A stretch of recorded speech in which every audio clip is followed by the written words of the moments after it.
Daar ben ik geboren, in leven aan de Maas, hoe hoogst een boom nog stongen en het altijd rustig was. Auto's kwamen daar niet veel, dat was toen gans gewoon. Veel luisterden naar mam en pap, maar waren weer nog groen. Achter het spoor in de been, daar was het toch het schoons. Daar boerde weer een hutje, jong dat was eigendons. De voet naar de school toe, dat was best wel een flink stuk. Daar lag in mijn kinderjaren het land van mijn geluk.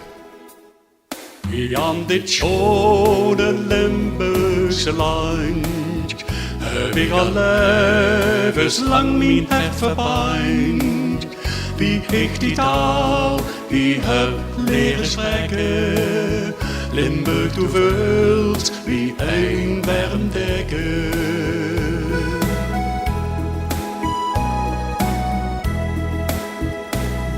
Met jongen komt bald wieder, gaat de generatie op.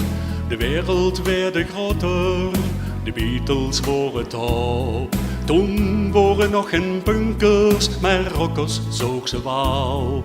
Weer waren het verleggen, maar dat was ons egal. 'S'avonds kwam ze altijd weer terug bij de man. Dan trok ze in de koelkast of smeerde ze een boterham. Een paar uur slapen, dan leed de wekker af. En als ze dan weer bij was, begon weer het gedraaf. Hier aan dit schone Limburgse land heb ik al levenslang mijn hart verpijnd. Wie ik die taal, die heb leren spreken, Limburg toevult, wie een warm deken.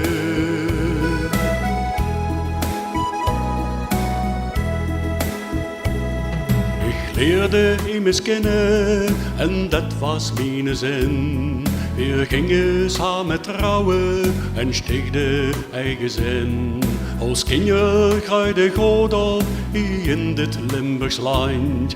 Daar ging ze met op pad, ja samen hand in hand.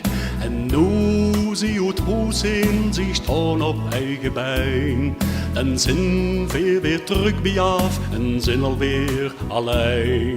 Maar op het tijd, dan komen ze terug naar het warme nest. Dit is om zo te zeggen, Limburg op zijn best. Hier aan dit schone Limburgse land heb ik al levenslang mijn hart verpijnd. Wie ik die taal, die heb leren spreken, Limburg toevult, wie een warm deken.